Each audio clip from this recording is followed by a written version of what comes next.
Take a look at a modern map. What do you see? A patchwork of colors, a puzzle of nations, each neatly defined by a thin, black line. We see these lines and accept them as a fundamental truth of our world. But what if I told you these lines are an illusion?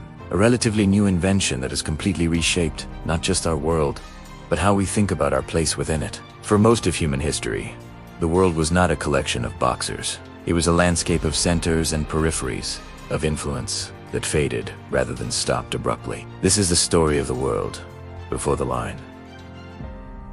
A journey back to a time when territory was felt, not drawn.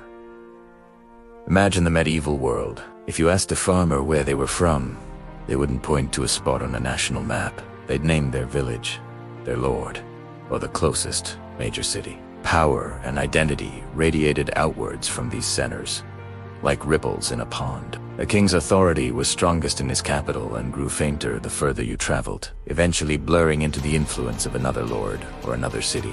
Maps from this era reflect this reality. They weren't meant for precise navigation.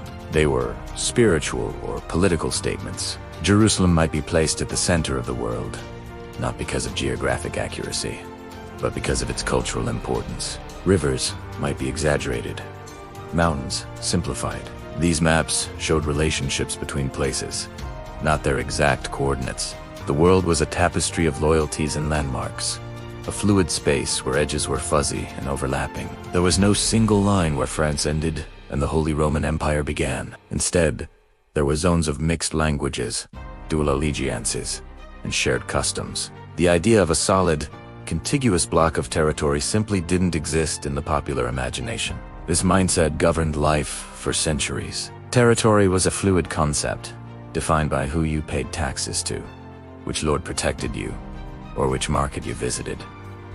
Borders, as we know them, were irrelevant. A duke might own lands scattered across vast distances, separated by the domains of other rulers. His power was a collection of points, not a solid shape. People navigated this world through personal connections and local knowledge, not by consulting a gridded map. Their mental geography was one of hubs and pathways, a rich and complex understanding of space that had little to do with abstract lines. They lived in a world of centers, not edges, where belonging was a matter of community and allegiance, not a passport. But a revolution was coming, one that would take place not on the battlefield, but on the draftsman's table. An ancient idea, resurrected from a long-lost book, was about to superimpose a grid over this fluid world and change it forever. The turning point arrived in the 15th century with the rediscovery of a single, powerful work. Ptolemy's Geographia, written in the 2nd century AD. This ancient text was a revelation to Renaissance Europe. Ptolemy didn't map the world with pictures and landmarks. He described it with numbers. He envisioned a global grid of latitude and longitude, a system where any point on Earth could be precisely located with 2 coordinates. This was revolutionary. Suddenly, the world wasn't just a collection of places. It was a measurable, quantifiable surface. Cartographers were electrified. They began drawing maps, not based on lived experience or spiritual significance, but on mathematical data. The Ptolemaic grid offered a new kind of power. The power of abstraction. You no longer needed to have walked the land to map it. With just a few data points, you could draw its shape, calculate its area, and claim it from thousands of miles away. This shift from qualitative to quantitative mapping was the first step toward the modern border. It turned the messy, overlapping reality of human settlement into a clean, geometric problem waiting to be solved. The world was being prepared to be sliced and diced. This new way of seeing the world had profound and often devastating consequences. As European explorers sailed to lands unknown to them, their new maps became tools of empire. When they looked at the Americas, Africa, or Australia, their grid-based worldview saw something that wasn't there: emptiness. Vast territories, which were in fact home to complex societies with their own deep-rooted connections to the land, were depicted on European maps as blank spaces. This led to the legal doctrine of terra nullius, or nobody's land. If a land wasn't farmed, fenced, and owned in the European style, and if its inhabitants didn't have maps with lines on them, it was considered vacant and available for the taking.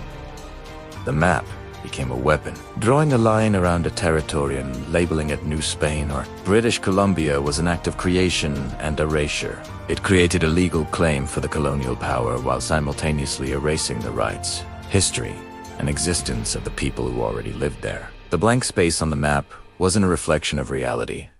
It was a justification for conquest. The power of the line was the power to define what and who mattered. Over the next few centuries, this logic was turned inward. The same geometric thinking used to carve up continents was applied to Europe itself. The Peace of Westphalia in 1648 is often seen as the birth of the modern state system. It established the principle of sovereignty, that each state had exclusive control over its defined territory. To make this work, territories had to be clearly defined. And so, the age of border commissions began. Surveyors fanned out across the continent, armed with theodolites and chains, to turn fuzzy frontiers into precise mathematical lines. Rivers were straightened, mountains were bisected, and straight lines were drawn across open plains, often cutting through communities that had existed for generations. The nation state was born, a political entity whose identity was now inextricably linked to its container. You were French because you lived inside the hexagon. You were Spanish because you lived south of the Pyrenees. We all started living inside the box. This system, with its emphasis on security, control, and national identity, became the global standard.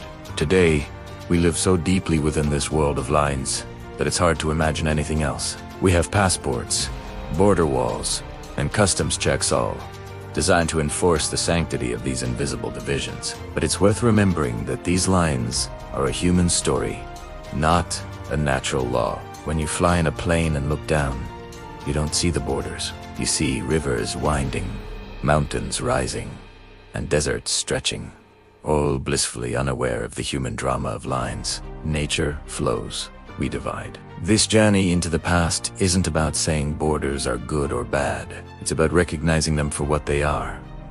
A powerful idea, a specific way of organizing space that has shaped our modern world, our identities, and our conflicts. It's a reminder that the maps we create don't just reflect reality. They create Italiano. And if we were the ones who drew these lines, perhaps we also have the power to imagine new ways of seeing the world and our connection to it. Once again, thanks for watching.